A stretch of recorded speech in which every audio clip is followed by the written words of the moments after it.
최신 트렌드를 스피디하게 알려드리는 미래교육 인사이트. 우리 미인합시다.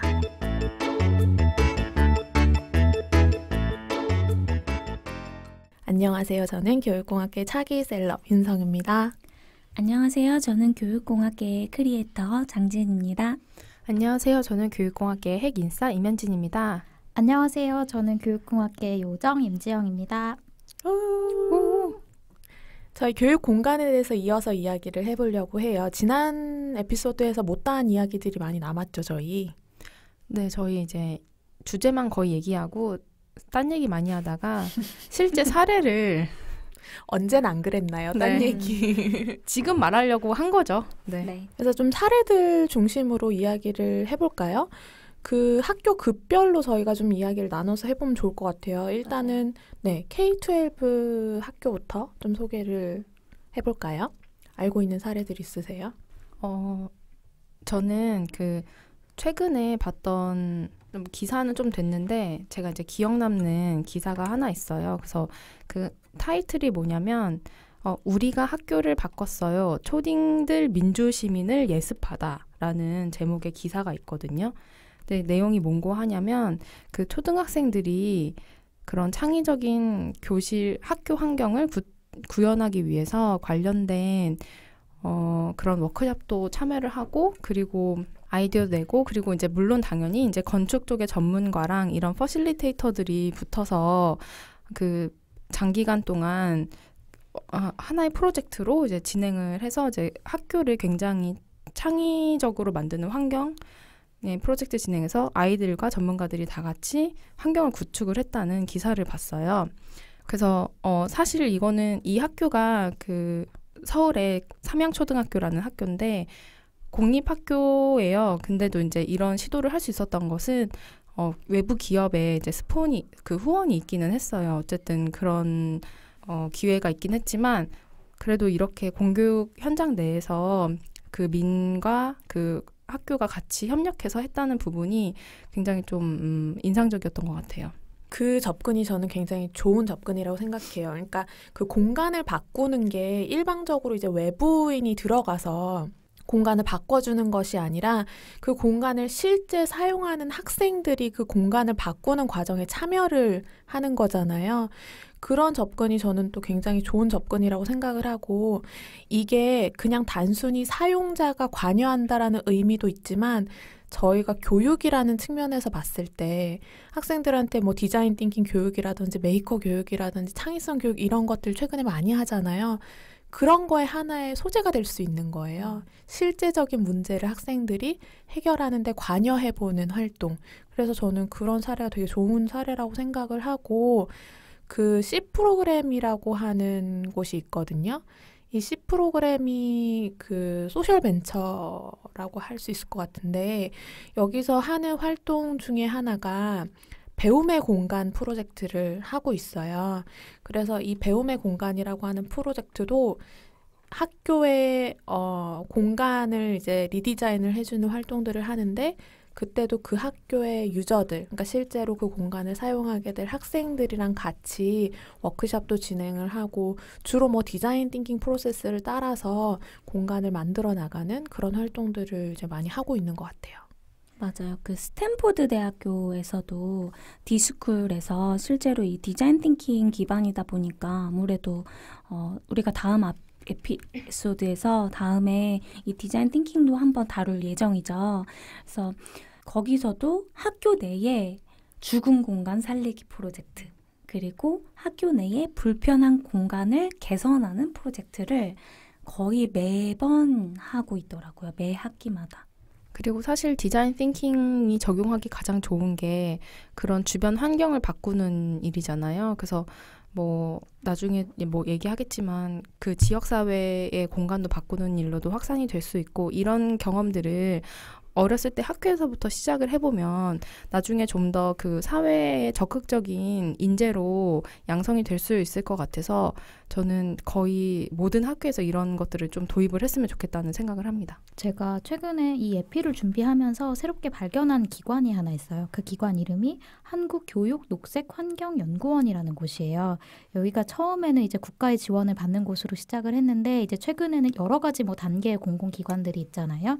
좀 그런 형태 중에 하나인 것 같은데 미래 학교 건축의 발전 방향이라 그래서 10가지를 여기서 소개를 하고 있더라고요. 근데 다 소개하는 거는 지금 너무 많은 것 같고 특징적인 게 지금 말씀하셨던 학교 이용자, 그러니까 여기서 학교 이용자를 어떻게 구분해서 그들의 요구사항을 학교에 반영해야 된다라는 게 있는데 여기에 학생, 교사, 그리고 일반인이 들어가 있어요. 그 다음에 학교는 그 지역의 중심시설이므로 지역 주민의 이용이 가능해야 한다. 그러니까 이 학교의 이용자를 정말 넓은 범위로 확장해서 모두가 이 학교의 뭐 이용과 설계에 다 참여할 수 있게 하는 게 이 미래의 학교의 발전 방향인 것 같습니다. 네. 정말 실제로 저 학교 다닐 때, 초등학교 때 이제 학교 끝나면 이제 동네 분들이 오셔가지고 운동장에서 막 운동하시고 그러셨거든요. 그래서 생각해보면 공립학교는 더더욱이나 그런 역할을 좀 해야 되는 게 맞는 것 같아요. 사실 그것도 그렇고 저희 메이커 스페이스 같은 거 얘기할 때도 학교 뭐 지역 사회에 있는 메이커 스페이스를 학교에서 이용하기도 하지만 학교에 마련되어 있는 기계나 시설 같은 거를 지역 사회의 사람들이 또 이용할 수 있게 하는 그런 식의 공유도 이루어지고 있는 것 같아요. 네. 그리고 조금 더 소극적으로는 이런 것들도 가능해요. 그러니까 학교 로비 같은 데다가 로비 정도는 이제 외부인들이 충분히 이제 접근하기 좋은 공간에다가 학생들의 작품을 전시를 해서 학교 내부 사람들도 보지만 학교 외부 사람들도 이제 와서 본다든지 네. 이런 식의 접근도 가능하죠. 우리나라에서는 이유학교가 또 되게 유명한 대안학교잖아요. 그래서 실제로 건축가 협회에서 건축상을 받기도 했었고요. 실제로 여기 이후학교 사진들을 저는 보면 너무 궁금해요. 이거 진짠지 아니면 자, 너네 이거 만들고 있어봐. 막 이렇게 너네 이거 여기서 이렇게 작대기 하나 들고 있고 넌 여기서 기타 치고 있어. 막 이렇게 하면서 너무 의심이 많아. 지난번 행복 난민 때도 너무 의심이 많아. 근데 어쨌든 그 정도로 굉장히 낭만적인 느낌이에요. 영화에서나 본 듯한 자유롭고 낭만적이고 되게 자연 친화적이고 그런 것들이 많이 느껴져서 저는 참 좋더라고요. 그러니까 사실 좋았다는 얘기를 돌려서 한 거고요. 그러니까 그렇게 의심이 갈 정도로 너무 이상적이라는 네, 거잖아요. 의심이 갈 정도로 이상적이더라고요.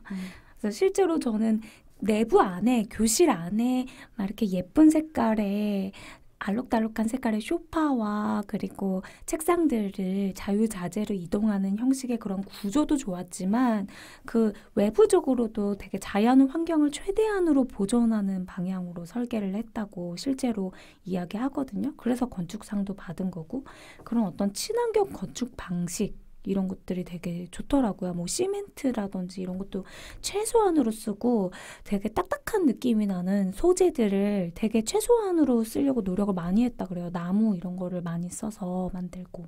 뭐 근데 사실 찾아보면 사례는 다른 학교들도 뭐 되게 많더라고요. 뭐 동아고등학교, 사무초등학교, 뭐 지평선학교 뭐 이런 데들 되게 많더라고요.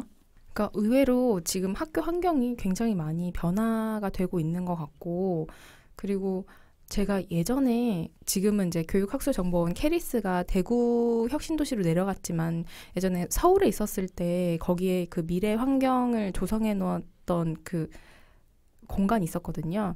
근데 그때 갔었을 때 되게 놀랍다라고 생각했던 부분이 이제는 정말 그게 한 2009년도 정도였는데 네, 다 구현이 된 상황인 것 같아요. 네.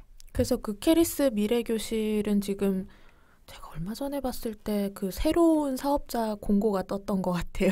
또 이제 네, 새롭게 꾸미기 디자인을, 위해서. 네. 네.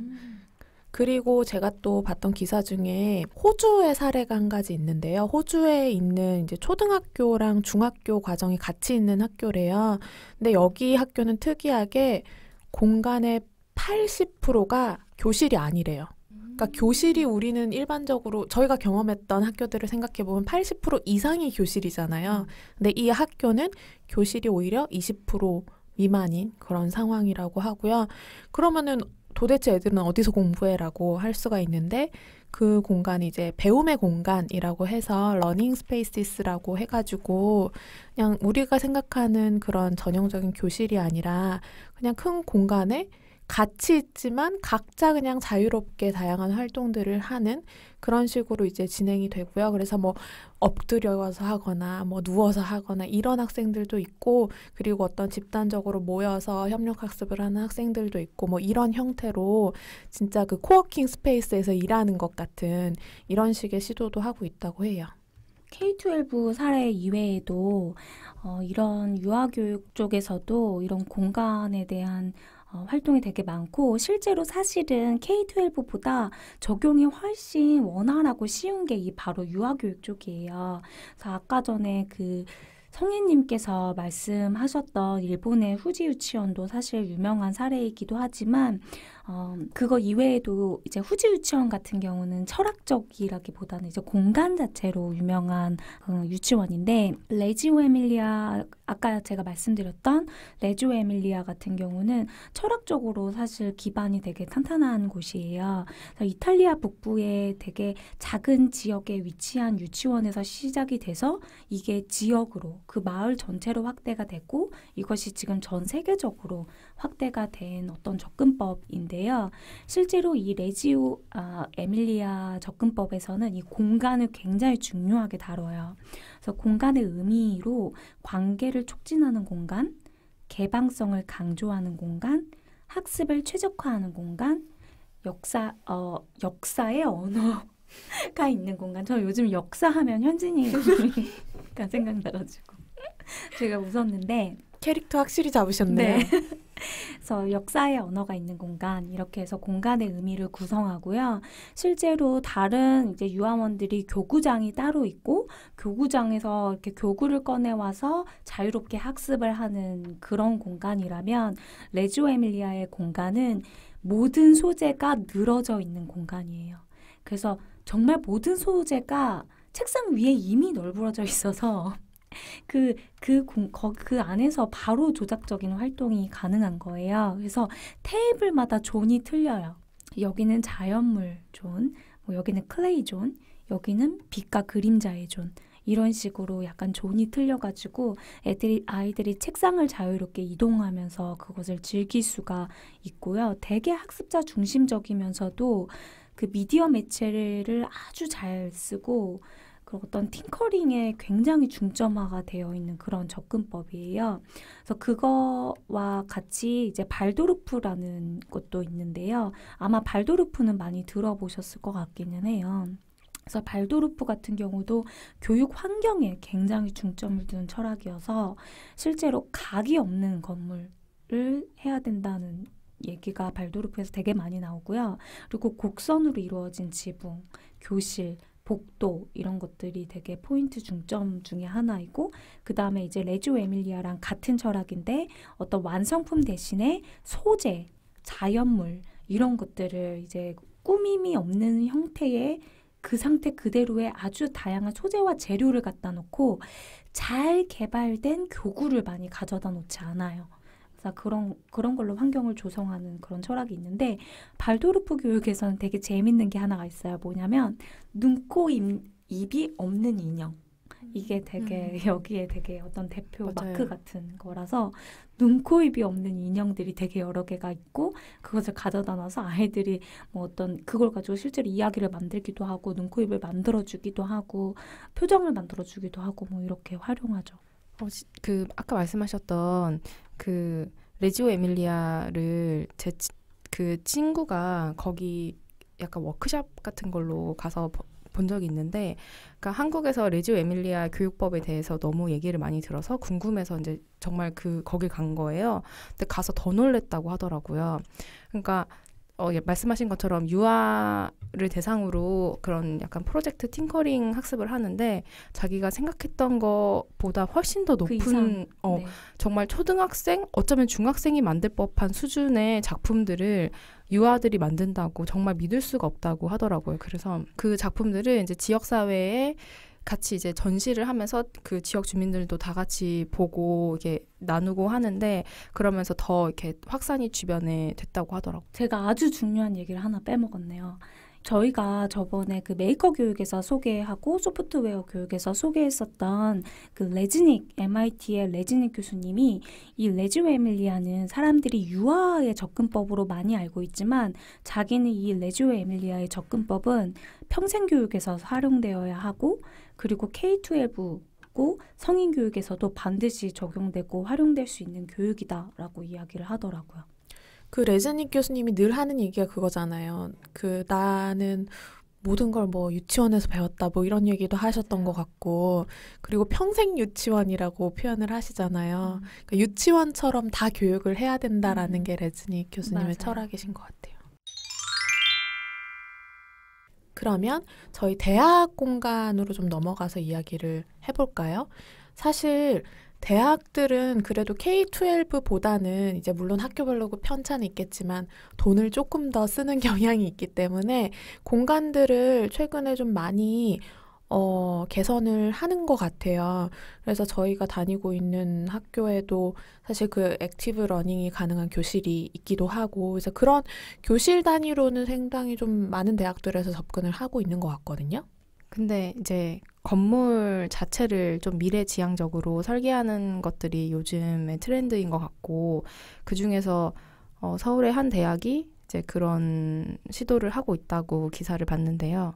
그래서 제가 본 사례는 이제 고려대 사례였어요. 그래서 SK 미래관이라고 하는 곳인데 이제 건물 전체를 교육 공간을 이제 마련을 했는데 흔히 우리가 생각하는 강의실보다 이제 다른 공간들 위주로 조성을 한 거죠. 그래서 그 세부적인 내용들을 살펴보면 개인 집중실 이런 것들이 이제 만들어졌다라고 해요. 그러니까 이게 무슨 얘기냐면 최근에 대학들에서 플립러닝을 굉장히 많이 적용을 하려고 하고 있잖아요. 저희가 플립러닝은 지난번에 에피소드 하나로 이제 다루기도 했었는데 이제 그런 걸 하려면 개인들이 각자 이제 동영상 강의를 시청할 수 있는 공간이 또 필요하고 그렇게 하고 나서는 또 이제 협력할 수 있는 공간이 필요하고 이런 거예요. 그래서 그런 것들을 위주로 해서 잘 서포트할 수 있는 공간들을 만들려고 하는 시도인 것 같아요.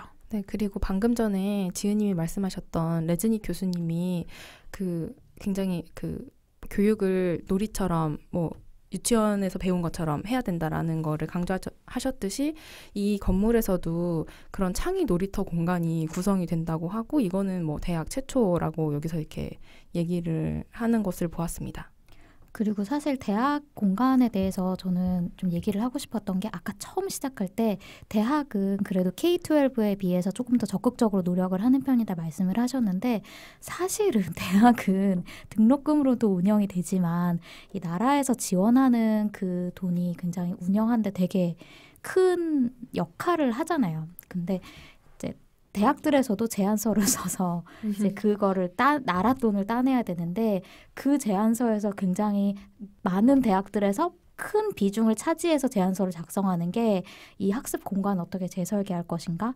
왜냐면 그거를 굉장히 잘 만들었을 때 돈도 크게 들어오고 점수도 잘 따고 사실 그런 게 있어서 대학에서 많은 혁신들이 또 이루어지고 있긴 한 것 같아요. 그리고 특히 그런 게 그 대학에서 모든 대학이 대충 비슷한 구조 그 어떻게 얘기해야 될까요? 뭐 어떤 회사에도 뭐 기획하는 곳이 있고 뭐 회계하는 곳이 있고 이런 듯이 학교도 좀 비슷한 구조를 가지고 있는데 도서관에서 그런 것들을 많이 시도를 하더라고요. 그래서 최근에 저는 이제 친구 중에 어떤 대학교 도서관에서 일하고 있는 친구가 있는데 그 친구가 도서관을 어떻게 설계할 것인가로 다른 대학 도서관 사람들끼리 많이 만나서 토론을 하기도 하고 거기에 돈이 굉장히 많이 투자가 되고 있다고 얘기를 하더라고요.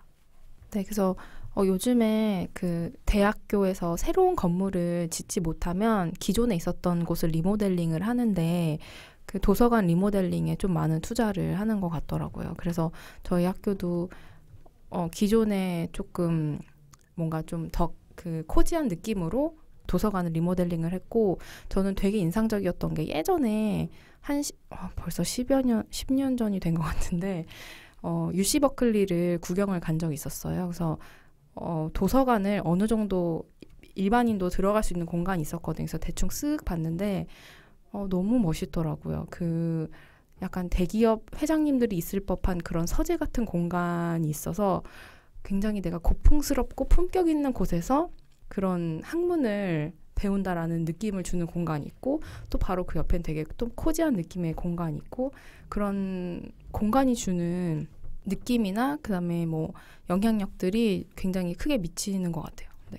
저는 사실 도서관 얘기를 왜 하고 싶었냐면 우리가 계속해서 지난 에피부터 테크놀로지의 변화가 교육을 어떻게 변화시켰고 그 변화가 이 교육이 나아가야 할 방향을 어떻게 지원하고 있는가라는 얘기를 굉장히 많이 해오고 있는데 가장 저는 도서관이 그 변화가 가장 큰 것 같아요. 왜냐하면 저희가 예전 에피에서도 잠깐 얘기를 했었지만 옛날에 도서관은 그 이전에 성혜님이 말씀하셨지만 이런 책 보고 싶어요라는 카드를 내면 그 책을 뽑아다 주는 곳이었지만 이제는 사실 책 자체도 다 전자로 바뀌고 있는 곳이잖아요. 그러니까 책을 보는 공간이 아니게 되는 거죠. 도서관도. 그렇기 때문에 혼자서 공부할 때는 어떤 방법으로 다양하게 공부할 수 있는지라던가 뭐 협력 같은 경우에도 뭐 다양한 규모의 협력을 다 지원할 수 있는 곳이라던가 하는 식으로 또 도서관 공간이 바뀌고 있더라고요. 맞아요. 그래서 이제 도서관이 조용해야 된다라고 하는 것도 어느 정도 깨지고 있더라고요. 그래서 지금 제가 정확한 학교 명칭은 기억이 안 나는데 저희가 그 예전에 잠깐 언급했었는데 지은님이랑 저랑 네이버에서 그 기업가 정신 교육 프로그램 개발했었거든요. 그때 저희는 이제 교육 프로그램을 만들고 이제 다른 팀에서는 저희의 교육 프로그램이 잘 돌아갈 수 있는 공간을 설계한 팀이 있었어요. 근데 그 설계한 팀의 그 포트폴리오를 보면 뭐가 있었냐면 어떤 학교에 도서관을 설계해 준 경험이 있었는데 어떤 컨셉이었냐면 시끄러운 도서관이라고 하는 컨셉이었어요. 그래서 이제 도서관에서 우리가 학습이라고 하는 거, 공부라고 하는 게 과거에는 당연히 너무 조용하게 내가 독서를 해야 되고 즐겁고 필기하고 이런 것이 아니라 이제는 학습하고 새로운 것들을 이제 배우는 것도 이야기를 하면서 하기도 하고 뭔가 이렇게 협업을 하기도 하고 이런 것들이 이제 도서관 공간에도 좀 반영이 되어 가고 있는 것 같아요. 그러면 기업 교육 쪽으로 이제 넘어가 볼까요? 근데 저는 그 기업 교육을 하면 생각나는 연수원이 현대기아 자동차 그룹의 마북 캠퍼스가 있어요. 제가 그 마북 캠퍼스가 거의 이제 막 지어져서 오픈을 했을 무렵에 그때 당시에 이제 여기에서 프로젝트를 하느라고 굉장히 이 마북 캠퍼스를 많이 갔고 당시에 CLO라고 그 Chief of Learning Officer셨던 분이 그때 현대자동차 부사장이셨었는데 그분이 굉장히 많은 애정을 담고 그 얼마나 마북 캠퍼스가 좋은 곳인지 굉장히 많은 얘기들을 막 해주셨거든요. 그래서 기억이 나는 거 몇 개를 소개를 해드리면 우선 좀 일반 연수원 그 기업의 연수원들이 그렇게 고층 건물은 짓지는 않아요. 다들 이렇게 좀 대지가 넓은 곳에서 하기 때문에 건물 자체도 그렇게 높지 않았었고 그리고 굉장히 좀 세련되고 심플한 디자인의 건축이었는데 제가 개인적으로 건축물 보는 걸 되게 좋아하는 편인데 그분이 이분은 되게 훌륭하신 건축가께서 지으신 건물이라고 하시더라고요. 그래서 누구시냐고 했더니 그 서도호라는 작가 그 굉장히 유명한 현대미술 작가분이 계시고 저는 그냥 유명한 현대미술 작가라고 알고 있었는데 그래서 원래 건축으로 시작하셨나요? 하시거든요. 아무튼 그런데 그분의 동생이 이제 또 유명한 건축가세요. 그래가지고 그 동생께서 만드신 서은호 작가였던 것 같고 그래서 굉장히 좀 세련된 작품 그리고 건축물 자체가 굉장히 고풍스러웠는데 거기서 이제 그분께서 이제 현대 관계자분께서 이제 그런 로비 같은데 소파가 있었는데 여기 한번 앉아보라고 그래서 되게 좋네요 그랬더니 이게 얼마인 줄 아냐고 이게 얼마인데 그랬더니 그 소파 그냥 한 명이 앉을 수 있는 그런 사이즈의 소파였는데 이게 몇백만 원이 넘는다고. 근데 그 소파가 그 큰 연수원에 정말 수백 개가 있었거든요. 그거를 한국에 정식 수입도 안 하는데 너무 그 좋은 소파여서 현대 조선 배가 있잖아요. 배로 다 실어왔대요.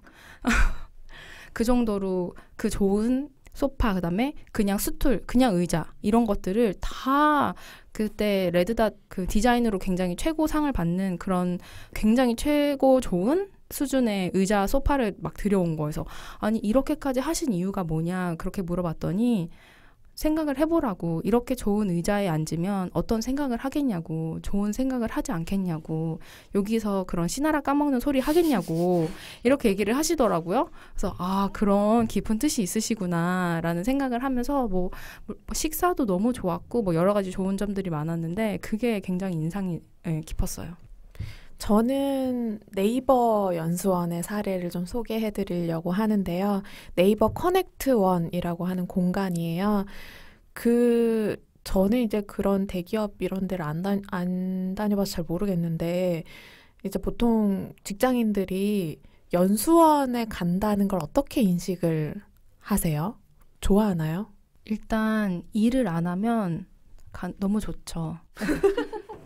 근데 또 이제 갔다 오면 막 일 많을 거가 걱정되고 많은 거를 막 두고 가야 되고 막 이런 뭐 인식도 있는 것 같고, 그래서 저는 이제 제가 그런 걸 경험해보지 않아서 잘 모르겠는데 여기 그 책이 있거든요. 이 네이버 커넥트원의 그 공간을 설계한 어떤 그 히스토리를 담고 있는 책이 있는데, 거기를 보면은 대부분의 어떤 직장인들이 연수원에 가는 거를 억지로 끌려가는 곳이라고 생각한대요. 그래서 꾸벅꾸벅 졸면서 시간 채워서 이제 교육을 듣는 그런 공간으로 생각하는 경우가 많은데, 이 네이버에서는 그게 아니라 이 공간에 오는 것만으로도 의미가 있고 뭔가 창의적인 생각들을 할 수 있고 성취감을 느낄 수 있고 이런 공간으로 만들고 싶었다고 하더라고요. 그래서 이 네이버 커넥트 원이라는 공간을 만들게 됐는데, 여기 공간이 특이한 점은 이제 그 공간 안에 여러 개의 그 방들이 있을 거잖아요. 물론 이제 대형 강의장 같은 것도 있고요.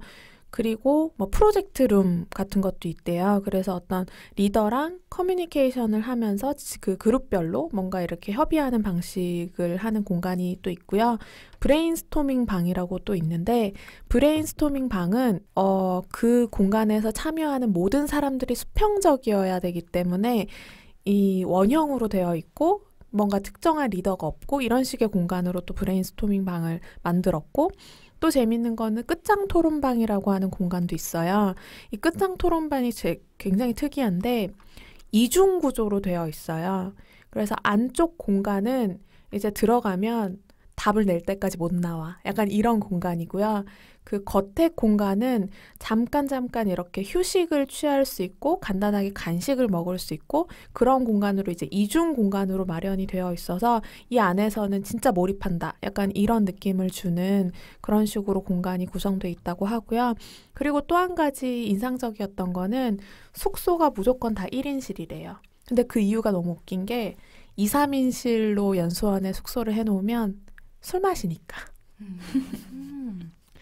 그래서 이렇게 해놨다고 하더라고요. 근데 실제로 네이버는 그 연수원뿐만이 아니라 네이버 본사 자체도 그 오피스 구성을 너무 매력적으로 해놔서 인기가 많잖아요. 그 도서관 얘기도 우리가 했었는데 그린팩토리도 그 네이버 도서관인 그린팩토리도 굉장히 인기가 높고, 그래서 처음에 네이버 본사를 그렇게 디자인을 했었을 때 많은 사람들이 와 진짜 네이버에서 일하면 너무 좋겠다, 이런 데서 일하면 정말 일할 맛 나겠다, 이런 얘기들이 되게 많았었어요. 실제로 이런 그 오피스 공간을 창의적으로 설계하는 걸로 되게 유명한 데가 또 맞먹는 데가 구글 있잖아요. 구글도 네이버보다 더 앞서서 굉장히 창의적이고 혁신적이고 자유롭고 유동적인 공간으로 그렇게 설계를 해서 사람들이 다들 구글에서 여전히 현재도 제일 일하고 싶은 회사 1위가 구글이라고 하죠.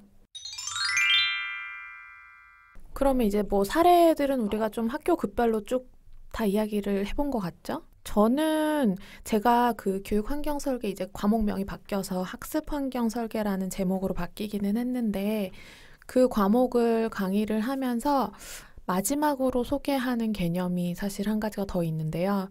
그게 뭐냐면 유니버셜 디자인이에요. 그러니까 유니버셜 디자인이라고 하면 들어보셨죠? 네. 소개해 주실 분 있으신가요? 유니버설 디자인은 기존에 이제 어떤 공간이나 어떤 것들을 사용하는 데 있어서, 제품들을 사용하는 데 있어서 범용적으로 누구나 사용할 수 있도록, 그래서 뭐 남녀노소 그리고 뭐 장애인 비장애인이 모두 원활히 사용할 수 있는 디자인을 이제 의미를 하죠. 맞습니다.